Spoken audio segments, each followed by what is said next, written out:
नमस्कार, बहुत बहुत स्वागत है आपका। आप देख रहे हैं सुदर्शन न्यूज। आपके साथ मैं हूं विकास ब्रजेश सक्सेना, लेकर हाजिर हूं आपका पसंदीदा डिबेट शो जवाब तो चाहिए। आज जवाब तो चाहिए में बात होगी दिल्ली चुनावों की, क्योंकि चुनाव दहलीज पर हैं और ऐसे में तमाम पार्टियां कोई कोर कसर नहीं छोड़ रही हैं। इसी बीच पीएम मोदी ने आज नमो भारत ट्रेन को हरी झंडी दिखा दी है। जी हां, क्योंकि वो दिल्ली को आज उन्होंने 12,200 करोड़ की परियोजनाओं की सौगात दी है। पीएम मोदी ने आज दिल्ली में सौगात दी, साथ ही कई विकास परियोजनाओं का उद्घाटन और शिलान्यास भी किया। पीएम मोदी साहिबाबाद और न्यू अशोकनगर के बीच नमो भारत कॉरिडोर के अतिरिक्त 13 किलोमीटर लंबे दिल्ली खंड का उद्घाटन आज उन्होंने किया है। साथ ही जापानी पार्क में परिवर्तन रैली को संबोधित भी उन्होंने किया है। आपको बताएं कि कल ही भारतीय जनता पार्टी ने 29 कैंडिडेट्स की लिस्ट जारी कर दी है। उससे पहले 450 करोड़ की विकास की परियोजनाओं की सौगात दिल्ली को सौंपी है। ऐसे में आम आदमी पार्टी और कांग्रेस पार्टी बीजेपी त्रिकोणीय मुकाबले में उतरती नजर आ रही है। बयानबाजी तेज है। सबसे पहले एक रिपोर्ट आपको दिखाएंगे और उसके बाद आज करेंगे इसी पर चर्चा।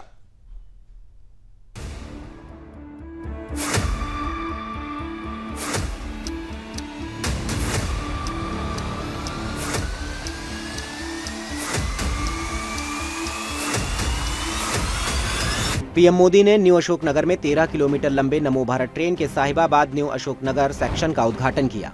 इससे पहले उन्होंने नमो भारत कॉरिडोर के साहिबाबाद स्टेशन पर अधिकारियों से बात कर इसके बारे में जानकारी ली।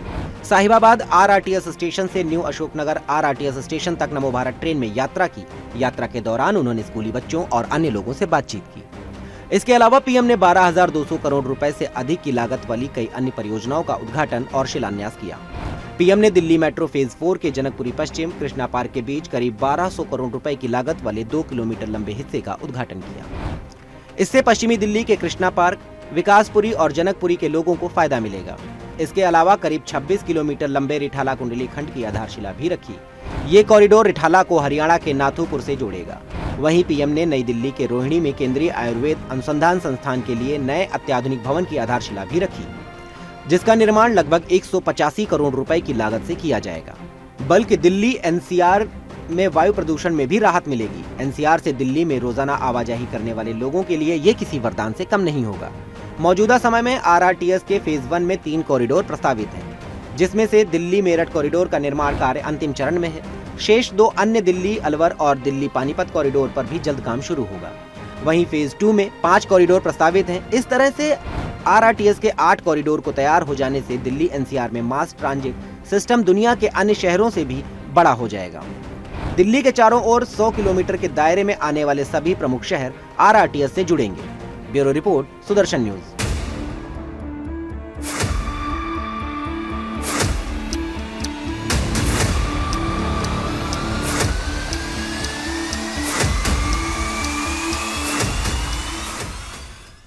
तो रिपोर्ट में आपने देखा कि आज प्रधानमंत्री ने क्या क्या दिल्ली को सौगातें दी हैं, लेकिन आज का संबोधन प्रधानमंत्री का खास था। कई सारे आरोप लगाए, कई सारे आज नारे दिए। अपने संबोधन में पीएम मोदी ने आप सरकार पर निशाना भी साधा। पीएम मोदी ने आप सरकार को दिल्ली के लिए आपदा एक बार फिर बोला है। क्या कुछ कहा, आइए बहुत जल्दी से सुनवाते हैं। बीते 10 साल में दिल्ली ने जिस तरह की राज्य सरकार देखी है, वो किसी आपदा से कम नहीं है। ये एहसास आज दिल्ली वालों को अच्छे से हो चुका है। इसलिए अब दिल्ली में है एक ही आवाज गूंज रही है, और इसलिए दिल्ली में एक ही आवाज गूंज रही है, आपदा नहीं सहेंगे, बदल के रहेंगे। आपदा नहीं सहेंगे, आपदा नहीं सहेंगे, आपदा। अब दिल्ली, मुझे ये देखकर दुख होता है कि यहां आपदा वालों ने दिल्ली के 10 साल बर्बाद कर दिए। आपदा वालों को कोई भी दायित्व मिलने का मतलब दिल्ली के लोगों को दंड मिलना। आप जैसे ही मेट्रो से उतरते हैं, नेशनल हाईवे से अंदर कॉलोनियों की तरफ रिक्शा लेते हैं तो हालत खराब हो जाती है। रोड में गड्ढे, गलियों में बहता सीवर का गंदा पानी, चारों तरफ गंदगी, दिल्ली का ये हाल बनाकर रख दिया है आपदा वालों ने।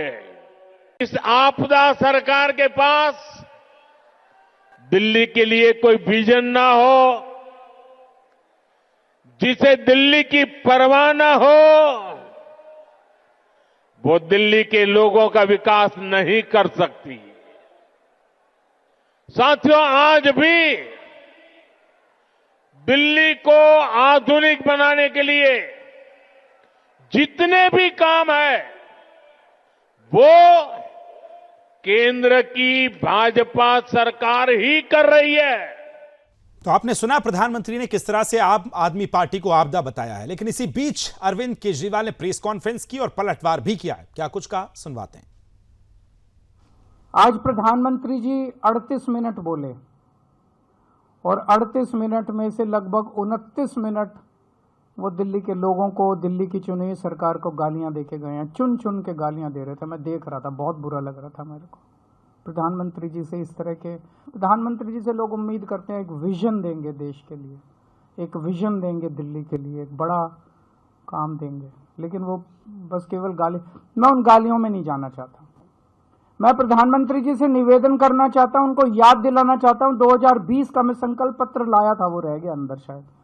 उनका पिछला संकल्प पत्र मोदी जी ने जो प्रॉमिस किए थे, 2020 में मोदी जी ने जो प्रॉमिस किए थे, मेरे दिल्ली देहात के भाई आज भी उन प्रॉमिसेस की वेट कर रहे हैं कि कब प्रॉमिस पूरे होंगे। प्रधानमंत्री जी 2020 के चुनाव के पहले प्रॉमिस करके गए थे कि दिल्ली लैंड रिफॉर्म एक्ट की धारा 81 और धारा 33 रद्द की जाएगी। ये केवल और केवल केंद्र सरकार कर सकती है। दिल्ली असेंबली ने इस बारे में प्रस्ताव पास करके कई साल पहले, एक बार नहीं 2-2 बार पहले, कांग्रेस के सरकार ने प्रस्ताव पास करके केंद्र को भेजा, भाई इसको खत्म करो। फिर दिल्ली में आम आदमी पार्टी की सरकार ने प्रस्ताव पास करके कई साल पहले केंद्र को भेजा। और भारतीय जनता पार्टी ने 2020 में प्रधानमंत्री जी ने खुद इसका वादा किया था कि धारा 81 और धारा 33 खत्म कर देंगे। इसमें अनगिनत केस कर रखे हैं, छोटे छोटे किसानों के ऊपर दिल्ली देहात में केस कर रखे हैं। वो कचहरी के रोज 10 चक्कर काट काट के परेशान हो गए हैं। इनके सारे मुकदमे वापस लिए जाने चाहिए और धारा 81 और धारा 33 वापस ली जानी। अब पीएम मोदी के द्वारा दिल्ली को मिली सौगात पर बीजेपी के कई दिग्गज नेताओं ने अपनी अपनी प्रतिक्रियाएं दी हैं, वो भी आपको सुनवा देते हैं। मोदी जी ने बिल्कुल स्पष्ट किया है कि दिल्ली को भारत की सबसे बढ़िया, विश्व की सबसे बढ़िया राजधानी बनाने के लिए दिल्ली में भाजपा की सरकार चाहिए। यही आह्वान उन्होंने आज दिल्ली वासियों के साथ किया है। उन लोगों ने जो आपदा सरकार है दिल्ली के अंदर आम आदमी पार्टी की, उन्होंने 10 साल में कोई काम नहीं किया, तो अब वो इधर उधर से उसका श्रेय लेने की कोशिश कर रहे हैं। सबको अच्छे से पता है, कोर्ट में जाकर के ही मेट्रो फेज 4 के लिए दिल्ली सरकार को बाध्य होना पड़ा था कोर्ट के ऑर्डर के कारण अपने हिस्से का फंड देने के लिए। तो ये तो सिर्फ झूठे श्रेय लेने की बात करते हैं, करते कुछ नहीं। सांस्कृतिक कार्यक्रम में जहां 25 वर्ष हिमाचल समाज के हुए, मैं बधाई देता हूं हिमाचल के लोगों को जिन्होंने अपनी मेहनत, अपनी ईमानदारी के कारण पूरे देश और दुनिया में नाम कमाया है। और दिल्ली और देश के विकास में हिमाचल के लोगों की बहुत बड़ी भूमिका है। और मुझे पूर्ण विश्वास है दिल्ली में जो आपदा का कहर है, जो आम आदमी पार्टी ने जो दिल्ली को लूटने का काम किया, यहाँ की सड़कों को तोड़ने का, और जिस तरह से दिल्ली को पीछे धकेला है, उससे मुक्ति दिलाएंगे और हिमाचल के लोग भी कमल खिलाने में अहम भूमिका निभाएंगे। देखिए, प्रधानमंत्री जी ने बताया कि 10 साल में अरविंद केजरीवाल और आम आदमी पार्टी ने दिल्ली में बद से बदहाल स्थिति कर दी है। सीवर जाम है, वायु प्रदूषण है, यमुना प्रदूषण है। इन सारी बातों ने एक आपदा जैसी स्थिति क्रिएट कर दी है और प्रधानमंत्री ने आह्वान किया है इस आपदा से अब दिल्ली को मुक्त करना है। दिल्ली वाले भाजपा का समर्थन करेंगे। तो इसी क्रम में बीजेपी के राष्ट्रीय महासचिव दुष्यंत गौतम जी से भी खास बातचीत की है, वो भी आपको सुनवाते हैं। चुनाव पर हमारे साथ बात करने के लिए मौजूद हैं भारतीय जनता पार्टी के राष्ट्रीय महासचिव दुष्यंत गौतम साहब, जिनको करोल बाग से भारतीय जनता पार्टी ने उम्मीदवार बनाया है। पहले तो आपको बहुत बहुत शुभकामनाएं। बहुत बहुत धन्यवाद सुदर्शन परिवार का, जो कि मेरा अंगरक्षक भी है और सुरक्षा भी देता है और विचार भी देता है। सुरेश जी को मेरा बहुत बहुत धन्यवाद बोलना। देखिएगा, केजरीवाल ने जिस प्रकार का घोटाला और भ्रष्टाचार किया है, उसको एक चाय वाले का सूट खलता है। एक वो सोचता है ये गरीब लोग गरीब ही रहें, कहीं से सूट नहीं पहन सकते, अच्छे मकान में नहीं रह सकते, क्योंकि शीश महल बनाने का ठेका उसने ले रखा है। आज एक गरीब चाय वाला प्रधानमंत्री बनकर गरीबों को 4,500 से ज़्यादा लोगों को मकान दे रहा है, जिसका संकल्प लाल किले से हुआ था कि मैं अपने शासन काल के अंदर किसी गरीब को झुग्गी के अंदर नहीं रहने दूंगा, पक्के मकान में दूंगा। दिल्ली की जनता का मन है भारतीय जनता पार्टी की सरकार बनेगी, भारी बहुमत से सरकार बनेगी। आज इस भयरूपी से छुटकारा मिलेगा। जिस राज्यों में हमने सरकार बनी है, एक बार नहीं अनेकों बार, 2-2, 3-3, 4-4 बार, जो उत्तराखंड का प्रभारी हूँ, दूसरी बार ये कहते थे कि एक बार बीजेपी एक बार कांग्रेस, हर बार हम बीजेपी जीत के आ रही है। 5 लोकसभा की जीते हैं, यहाँ भी 7 जीते हैं और यहाँ पर सरकार बनेगी और मैं विधायक होऊंगा उसमें। भारतीय जनता धन्यवाद। तो जाहिर सी बात है, ये भारतीय जनता पार्टी के राष्ट्रीय महासचिव हैं दुष्यंत गौतम जी, जिनको करोल बाग से भारतीय जनता पार्टी ने उम्मीदवार बनाया है और दावा कर रहे हैं कि इस बार दिल्ली में बीजेपी की सरकार बनेगी। कैमरामैन चंदन के साथ सौरभ तिवारी, सुदर्शन न्यूज, दिल्ली। खेमचंद शर्मा जी भारतीय जनता पार्टी से हमारे साथ जुड़ गए, पवन शर्मा जी आम आदमी पार्टी से जुड़ गए, चंद्रमोहन शर्मा जी मेरे साथ कांग्रेस पार्टी से जुड़ गए, साथ में तनुज दीक्षित साहब राजनीतिक विश्लेषक हैं और सुरेंद्र स्वामी जी भी राजनीतिक विश्लेषक हमारे साथ जुड़ गए। चर्चा की शुरुआत सबसे पहले पवन शर्मा जी आपके साथ करना चाहता हूं। प्रधानमंत्री ने इस समय दिल्ली में 2 बड़ी रैलियां की, एक परसों और एक आज। कहा कि आप एक आपदा है, क्या वाकई दिल्ली में आप आपदा के तौर पर भारतीय जनता पार्टी देख रही है? कैसे देखते हैं? 30 सेकंड आपके। देखिए विकास जी, प्रधानमंत्री मोदी जब भी दिल्ली आते हैं, अरविंद केजरीवाल जी को और आम आदमी पार्टी को सिर्फ गालियां देते हैं, चुनी हुई सरकार को सिर्फ गालियां देते हैं। ये नहीं बताते कि 10 साल से इनकी भी सरकार है, दिल्ली के लोगों के लिए कोई एक काम किया हो, अरविंद केजरीवाल जी के काम से कोई कंपेयर कर सकते हो। ऐसी कोई काम की बात प्रधानमंत्री मोदी जी करते नहीं है और छोटी बातें करते हैं और दिल्ली के लोग ये देखना पसंद नहीं करते। दिल्ली के लोगों ने तमाम सारे अरविंद केजरीवाल सरकार के काम देखे, लेकिन एक काम बीजेपी को दिया था कि दिल्ली के लोगों की सुरक्षा करना। और दिल्ली में क्या हो रहा है, पूरे दिन फिरौती की कॉल आ रही है, बम धमाके हो रहे, छीना झपटी हो रही है। जो एक काम भाजपा को दिया था वो तो उन्होंने अच्छे से किया नहीं है, बजाय इसके अरविंद केजरीवाल जी को पूरे दिन गालियां देते हैं। अब दिल्ली के लोग ये देखना नहीं चाहते, दिल्ली के लोग अरविंद केजरीवाल सरकार की तरह काम देखना चाहते हैं, मुद्दों की बात करना चाहते हैं। उनको खेमचंद शर्मा जी, आम आदमी पार्टी आपदा इसलिए लग रही है क्या कि 10 सालों से आपका दिल्ली में सूखा है? नमस्कार सभी फेलो पैनलिस्ट को भी नमस्कार जी। नमस्कार। आपदा इसलिए लग रही है कि जो इन्होंने काम किए थे या जो काम इनको 10 साल में करने थे, एक भी काम नहीं किए। यमुना जी को इन्होंने कहा था कि हम इतनी साफ कर देंगे लोग आचमन ले सकते हैं, मतलब पी सकते हैं पानी को। अब पीना तो दूर, आप यमुना जी के किनारे पे जाओगे तो आपको इतनी बदबू आती है कि आपको वहां से भागना पड़ेगा, हटना पड़ेगा। इन्होंने कहा था कि दिल्ली में हम दिल्ली की आव हवा को इतना साफ कर देंगे कि प्रदूषण ना भी कोई चीज नहीं रहेगी, साफ सुथरी हवा रहेगी वहां पे। लेकिन हर साल प्रदूषण बढ़ रहा है और नवंबर, दिसंबर, जनवरी में इतना हालत खराब हो जाता है कि लोगों को सांस लेने में दिक्कत होती है। पूरी साल कोई भी महीना ऐसा नहीं है। मैं कहता हूं फरवरी तक प्रदूषण की समस्या, फिर अप्रैल, मई, जून पानी की समस्या, गंदा पानी पीना पड़ता है, खरीद के पानी पीना पड़ता है, पानी 2-2, 3-3 दिन में पानी आता है, फिर जुलाई, अगस्त, सितंबर, फिर पानी की वजह से समस्या। बारिश हो रही है, वो बारिश घरों में घुस रहा है पानी, लोग करंट से मर रहे हैं, बच्चे मर रहे हैं, बेसमेंट में पानी घुस रहा है, वहां पे बच्चे मर रहे हैं क्योंकि नाले साफ नहीं करते, नाली साफ नहीं करते, नया कोई इन्होंने ड्रेनेज सिस्टम नहीं बनाया। और सर्दियों में फिर प्रदूषण की समस्या है। तो दिल्ली वालों को इन्होंने ऐसे कुचक्र में डाल दिया है कि बस उसी में लगे हुए हैं, वो आपदा में लगे हुए हैं। चंद्रमोहन शर्मा जी, कितनी तैयारी है इस बार अभी चुनावों को देखते हुए? हालांकि 48 कैंडिडेट्स आपके अनाउंस हो गए, लेकिन आज प्रधानमंत्री ने जो निशाने साधे, ओपनिंग कमेंट आपका। देखिए, हमारी तैयारी का सबूत तो इस बात से मिलता है कि जिस पार्टी के 7 सांसद हो वो भी उस सरकार के ऊपर ब्लेम लगाता है। और हमारी तैयारी का विकास जी ब्लेम प्रूफ इससे मिलता है कि जिसका मुख्यमंत्री हो वो उस 7 सांसदों वाली पार्टी और उस प्रधानमंत्री पर आरोप लगाता है, जो देश के प्रधानमंत्री अपने आप को कहते हैं कि मैंने देश में विकास किया, तो देश के अंदर दिल्ली भी है। अब ये साबित हो गया, दिल्ली की जनता को ये बात समझना पड़ेगा कि जो पार्टी आपने चुनी लगातार 10 साल तक, आम आदमी पार्टी, उसने आपके साथ धोखा करा, क्योंकि एक जुमलेबाज हो गए, एक धोखेबाज हो गया, और दोनों ने दिल्ली का उद्धार नहीं करा।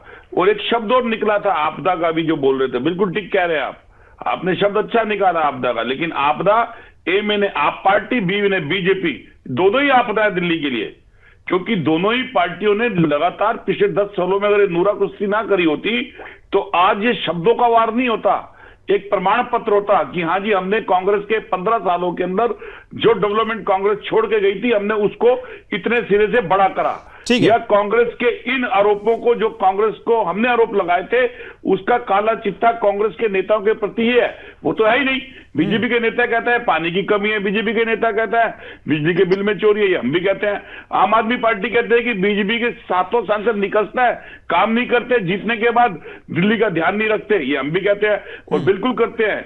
एक बड़ी अच्छी नीति है कि बीजेपी की नीति सदा चली आई, बीजेपी की नेताओं से महिलाओं के सम्मान और मर्यादा की बात कभी मुख से ना आई और आ नहीं सकती।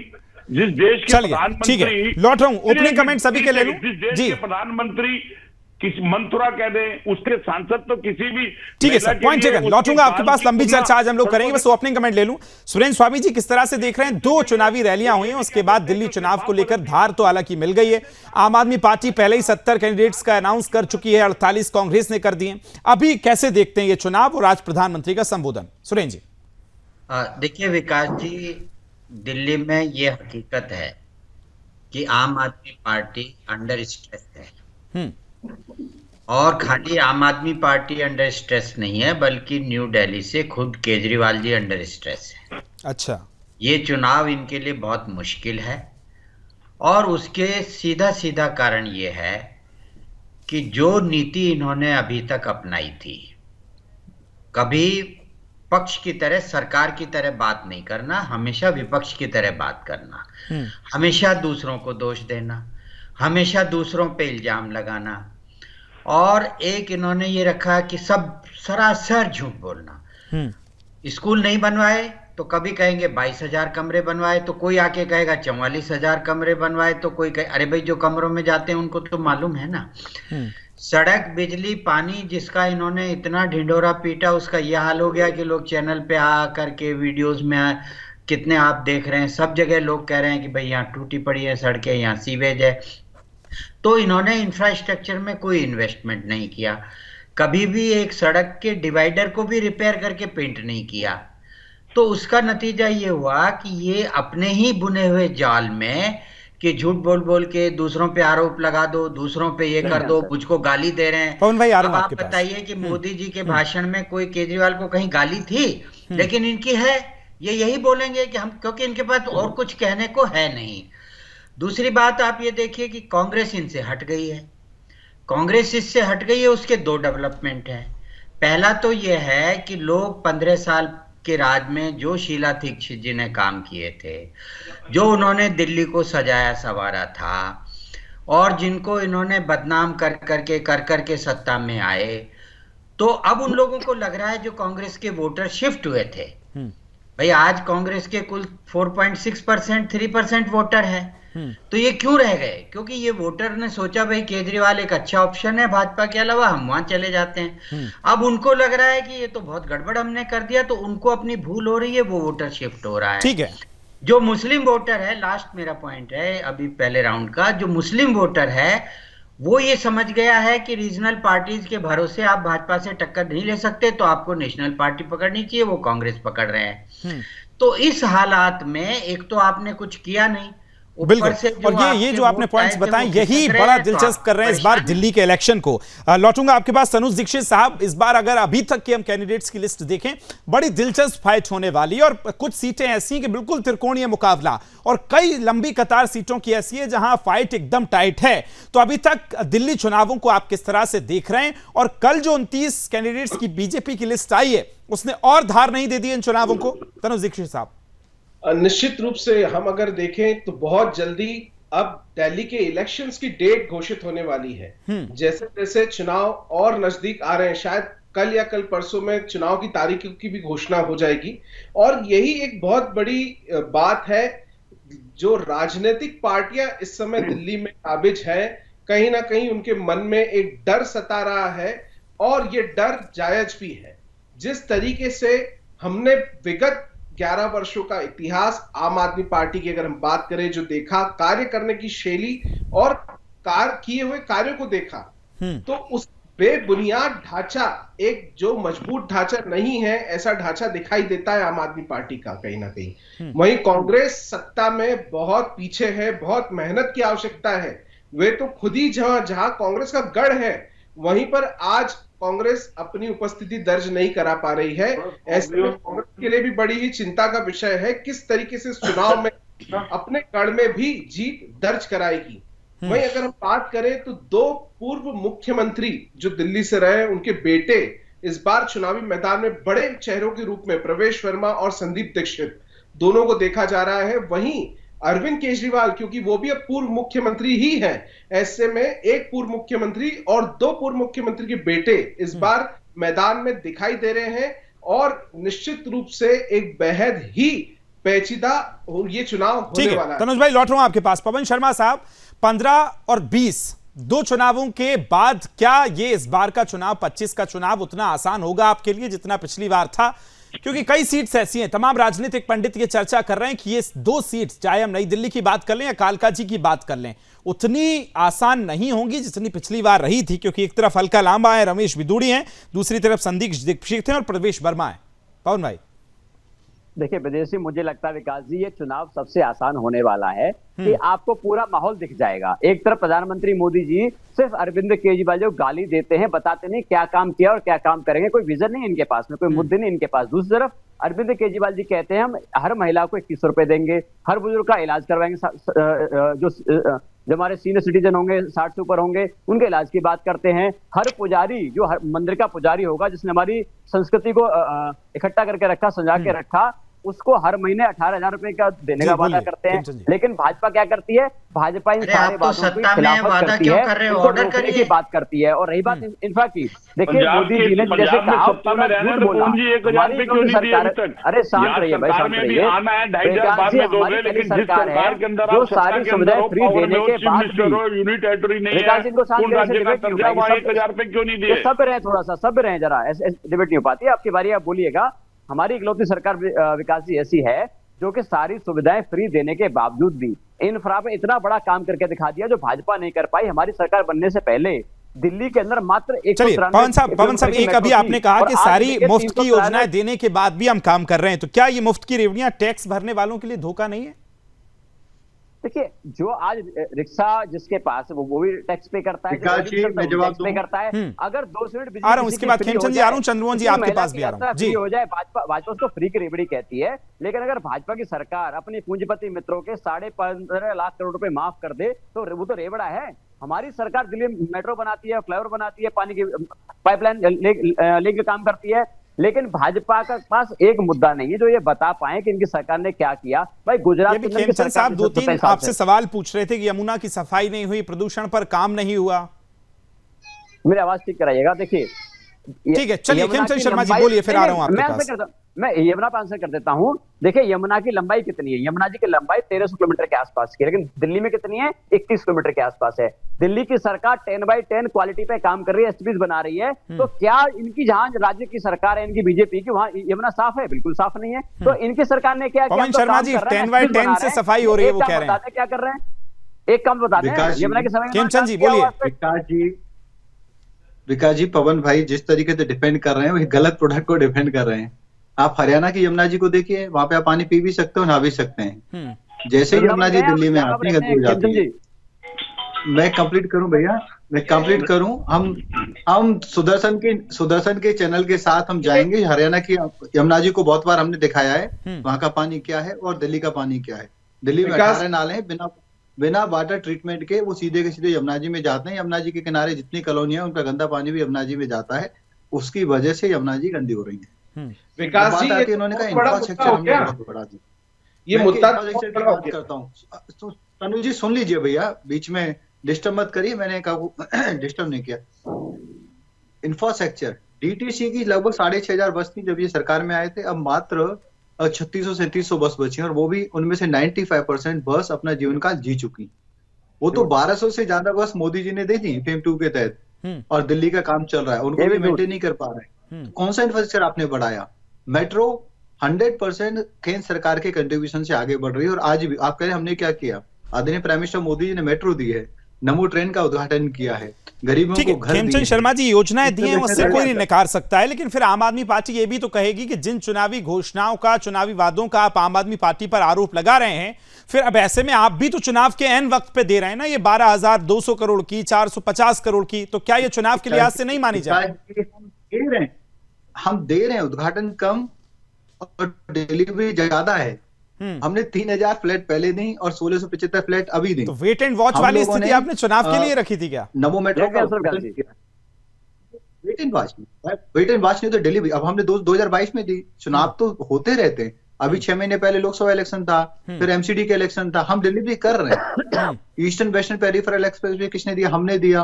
वर्क एक्सप्रेसवे किसने दिया? हमने दिया। अभी आप देखेंगे वार मेमोरियल बनाया, उससे पहले किसी ने नहीं बनाया, हम लोगों ने बनाया। तो जो शहीद हुए हैं, जो पुलिस वाले शहीद हुए हैं, उन सभी को मान सम्मान देने का काम किसने किया? हमने किया है। और मोदी जी ने साफ कर दिया है, हम किसी भी जन कल्याणकारी योजना को रोकने वाले नहीं है। जो आम आदमी पार्टी अफवाह फैला रही है, हम सबको जारी रखेंगे। जो इन्होंने पेपर पे भी बनाई है योजना। पवन भाई आऊंगा आपके पास। चंद्रमोहन शर्मा जी, कांग्रेस पार्टी से मेरा इतना सा सवाल है कि 15 और 20 में आपका जो प्रदर्शन रहा है वो वाकई वैसा नहीं रहा जैसी आप उम्मीद कर रहे थे, जैसा आप कैंपेन कर रहे थे। 25 के लिहाज से मुझे 3 ऐसी चीज बताइए कि इस बार आप कौन सी बड़ी योजनाओं के साथ, कौन से बड़े वादों के साथ, कौन से बड़े कैंपेनिंग के बाद उतरने वाले हैं 25 के चुनाव में? देखिए, बिल्कुल जो आप कह रहे हैं बिल्कुल यथार्थ में सच बोल रहे हैं, क्योंकि जब हमारी सरकार थी उस सरकार के रहे एक ऐसा नैरेटिव भाजपा और आम आदमी पार्टी एबी आपदा ने मिलकर बनाया था, और उस आपदा ने एबी ने कामयाब भी हुए, और उन्होंने लोगों के सामने एक ऐसा विचार रख दिया जिसके कारण वो सरकार जो 15 साल दिल्ली के अंदर सुचारू व्यवस्था देके गई थी, उसको दिल्ली की जनता ने उतार दिया। लेकिन आज 10 साल के बाद वो दिल्ली की जनता वही प्रश्न कर रही है जो स्वामी जी कह रहे हैं, वही प्रश्न कर रही है जो दीक्षित जी कह रहे हैं, क्योंकि ये पॉलिटिकल लोग नहीं है, ये वो लोग हैं जो कान किसी के भी पकड़ते हैं और बात जो कहनी है वो कह देते हैं। ये प्रश्न आज एबी आपदा से पूछा जा रहा है कि 10 साल से आप भाजपा, जब 10 साल से सत्ता थी आम आदमी पार्टी की, तो उसने दिल्ली के अंदर क्या काम किया, ये प्रमाणिकता उसको देनी पड़ेगी। अब विषय क्या आता है, जैसे आप 2100 का ढिंढोरा पीट रहे हैं आम आदमी पार्टी के प्रवक्ता, तो आप जो 2500 या 2100 जो आप देने की बात कर रहे हो, जहां आपकी सरकार या पूर्ण राज्य का दर्जा है, वहां तो आपने इलेक्शन के अंदर जो वादा 1000 का किया था वहां तो आपने दिया नहीं। तो दिल्ली की जनता इसको प्रमाणित मानती है कि जिस तरह से जुमलों की बारात हिंदुस्तान में आई है, दिल्ली के अंदर झूठ की बारात। लेकिन चंद्रमोहन शर्मा साहब, आप भले ही इन 2100-2500 की बात कर रहे हैं, लेकिन या तो जनता उस तरफ देख रही है, या जो फ्लैट्स की चाबी सौंपी जा रही है, या जो 12,200 करोड़ की योजनाएं दी जा रही है उस तरफ देख रही है जनता। कांग्रेस की तरफ जनता कैसे देखेगी, इसके लिए आप क्या कर रहे हैं? ना आपका सीनियर जो केंद्रीय लेवल का जो आपका लीडरशिप है वो भी चुनाव में अभी नजर नहीं आ रहा है। मैं तो पिछले 1 महीने से रोज दिल्ली में ऑन ग्राउंड वर्क कर रहा हूं। देखिए विकास जी, अभी हमारी कुछ 29 सीटें रह गई। ठीक है जी, आपके साथ करना चाह रहा हूं। आपने एक फॉर्मूला दिया, A4 आपने आम आदमी पार्टी कह दी, B4 बीजेपी कह दी। अब मैं C4 कांग्रेस को सुनना चाहता हूं कि कांग्रेस इस बार किस पूरे मॉड्यूल के साथ उतरना चाहती है। देखिए, हमारा जो मॉडल है वो दिल्ली को सुशासन व्यवस्था को देना है, जिसके अंदर दिल्ली के अंदर 148 हाईवे बना के दिए थे। दिल्ली के अंदर वो 15 से 16 हॉस्पिटल बनाए थे जो 10 साल में एक से ऊपर नहीं आए। दिल्ली के अंदर स्कूल का वो मॉडल दिया था, जिस मॉडल के अंदर दिल्ली के अंदर 10वीं और 12वीं का रिजल्ट अपर स्टैंडर्ड पे आता था। दिल्ली का वो मॉडल दिया था जिसके अंदर हर मिडिल और गरीब क्लास व्यक्ति को उस मॉड्यूल पे तो जनता ने 13 में मुहर लगा दी। अब 25 में बताइए। 25 का मॉडल हमारा यही मॉडल होगा जिसके अंदर हम एक सुशासन देंगे, उस सुशासन के अंदर महिला सुरक्षा देंगे, दिल्ली के बेरोजगार को रोजगार देंगे, दिल्ली के अंदर जो स्मॉल स्केल इंडस्ट्री और जो छोटा व्यापारी है जिसको बिजली की मार पड़ी है और बिजली का बिल जिसको ज्यादा हो गया वो देंगे, और महिलाओं के सुरेंद्र स्वामी जी, अभी जिन सीट्स की मैं बात कर रहा था कि त्रिकोणीय मुकाबला होने वाला है, हालांकि इस बार कांग्रेस ने भी बहुत कॉम्पिटिटिव उम्मीदवार उतारे हैं, उतने ही बीजेपी ने बड़ी बारीकी से और बड़े सर्वे कराकर कैंडिडेट्स उतारे हैं। चुनाव इस बार इन कैंडिडेट्स के बाद कितना दिलचस्प नजर आता है आपको सुरेंद्र जी? सर आपकी आवाज नहीं आ रही है। आ रही है अब आप? जी जी अब आ रही है, बोलिए। जी, मैं ये कह रहा था कि चुनाव तो बिल्कुल दिलचस्प हो गया है, त्रिकोणीय हो गया है और हवाबाजी अब रिटोरिक चलेगी नहीं। और जो असली बात है वो ये है जिसके दम पर ये पार्टी आम आदमी पार्टी सत्ता में आती रही और लोग इकोनॉमी का बहाना देके दूसरी पार्टियों ने कुछ किया नहीं, तो अब ये लोग भी समझ गए हैं कि भाई जनता को जो चाहिए वो देना पड़ेगा। तो जितनी भी आम आदमी की पार्टियां हैं उनको कांग्रेस भी और भारतीय जनता पार्टी भी खुद अपने मैनिफेस्टो में रख देगी।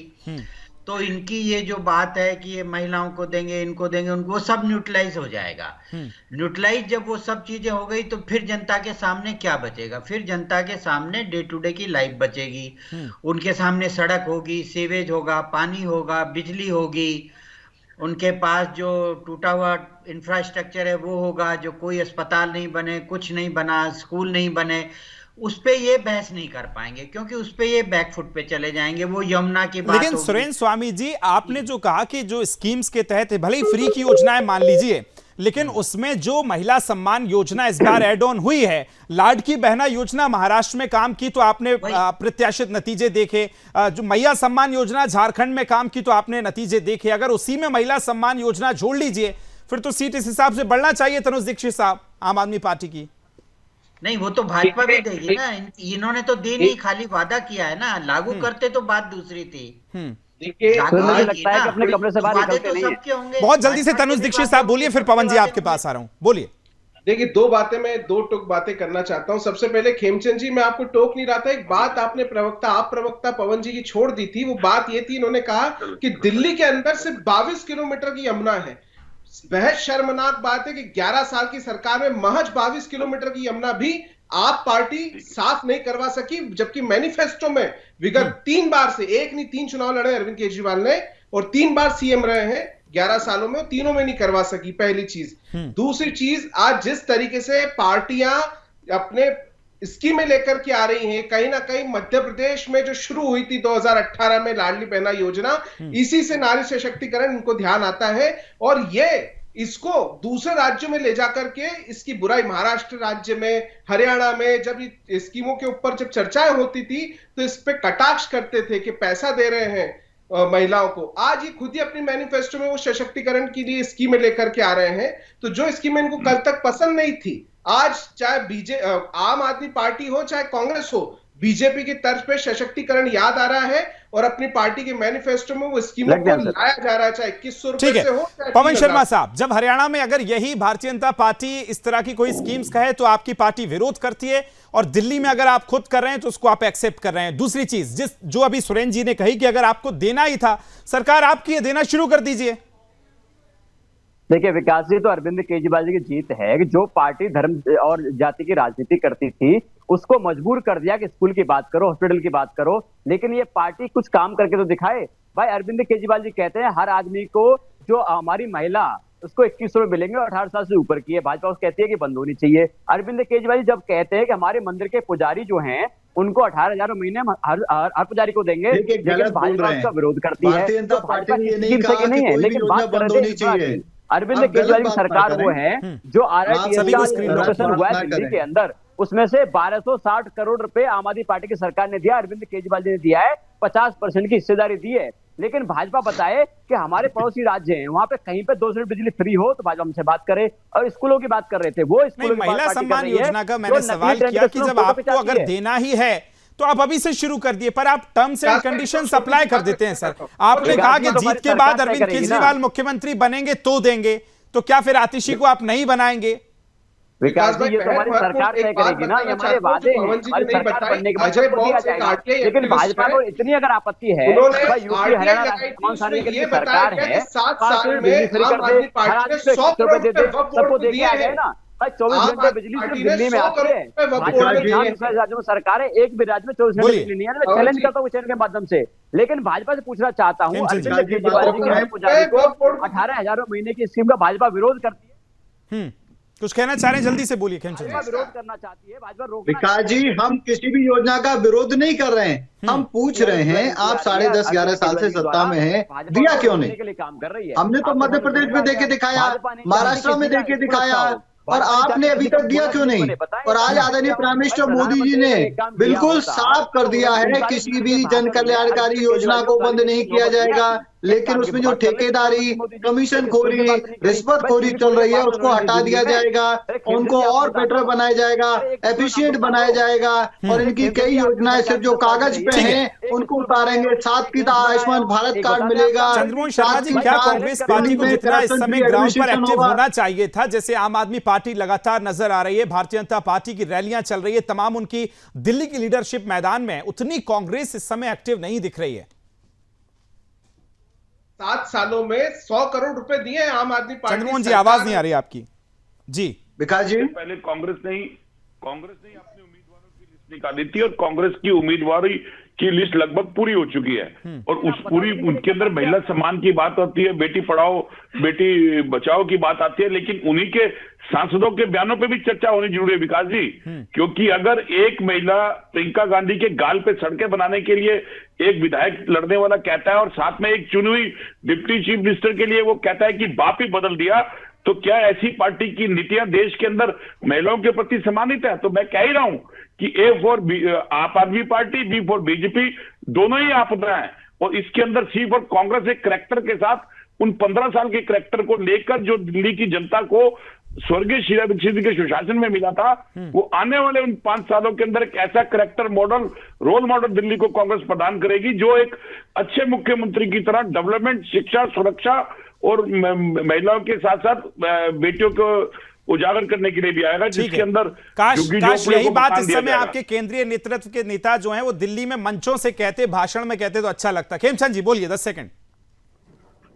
एक ही नारा, एक ही आवाज आ रही है पूरी दिल्ली में, सबको देखा बार बार, अब की बार भाजपा सरकार आपदा को नहीं सहेंगे, बदल के रहेंगे। और ये जो इन लोगों ने किया है दोनों ने मिलके, पहले कांग्रेस ने 15 साल, फिर 10.5-11 साल आम आदमी पार्टी ने जो किया है, दिल्ली को बर्बाद कर दिया है। दिल्ली जो देश की राजधानी है, जो बेटर डिजर्व करती है। अभी जो उन्होंने प्रियंका गांधी के सवाल किया उस पर भी आप जवाब दें तो बेहतर होगा। नहीं, प्रियंका गांधी जी, राहुल गांधी जी कहाँ से चुनाव लड़ते हैं, कैसे बयानबाजी करते हैं, कैसे सेलेक्टिव राजनीति करते हैं, जो विधायक जिसको लड़वा रहे हैं वो एक 2 महिलाओं के प्रति अपमानित शब्द बोलते हैं।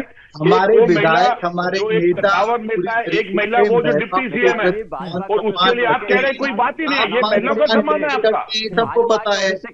आप किस तरीके से महिलाओं के प्रति बना देंगे, वो संसद रखते हैं, विधायक कर्नाटक में बेटी मारी जाती है, नहीं जाता, कांग्रेस के नेता बेटी को मारा जाता है, क्योंकि मारने वाला वहां पे मुसलमान है।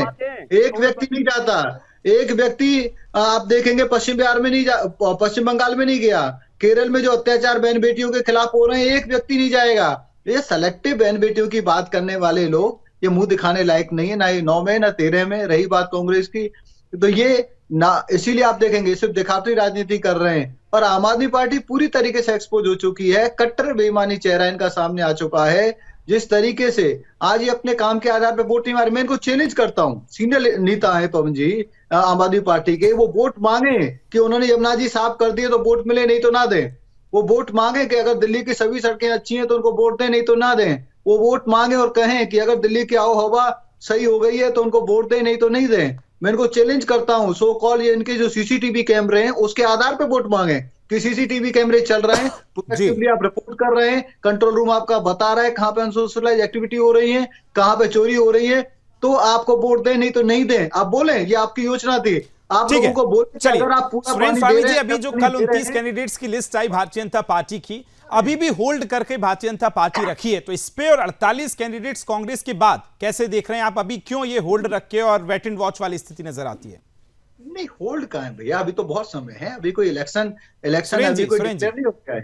कोई इश्यू नहीं है। मैं ये बताना चाह रहा था कि जो आम आदमी पार्टी का दूसरा स्ट्रेस एक और है, वो है इनका दूल्हे पे घोड़े पे दूल्हा। अब इन्होंने ऐसे आदमी को दूल्हा बना के बिठा दिया है जो जयमाल तक तो जा सकता है, लेकिन न तो फेरे ले सकता है, न हनीमून पे जा सकता है, न बीवी के लिए कुछ कर सकता है, क्योंकि सुप्रीम कोर्ट के ऑर्डर्स हैं। केजरीवाल तो कुछ कर नहीं सकते, आज मुख्यमंत्री काम ही नहीं कर सकते। तो अब बताओ, दिल्ली की जनता से ये उम्मीद कर रहे हैं कि उस आदमी को दूल्हा चुने जो मुख्यमंत्री काम नहीं कर सकता। तो इनका सबसे बड़ा ये भी अभी सामने आने वाला है। पवन जी, इस पे तो जवाब देना पड़ेगा आपको, इस पे तो जवाब देना पड़ेगा आपको।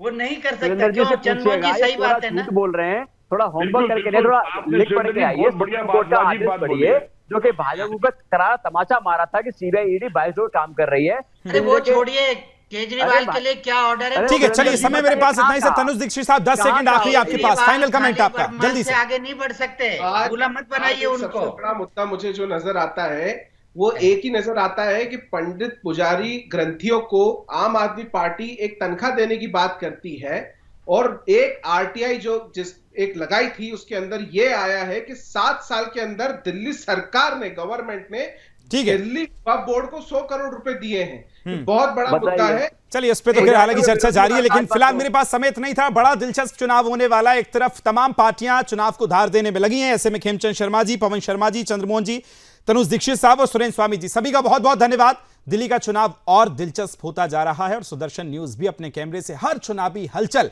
आप तक ग्राउंड से और स्टूडियो से पहुंचाता रहा है। जवाब तो चाहिए में फिलहाल इतना ही। दीजिए नमस्कार, इजाजत, बहुत बहुत नमस्कार।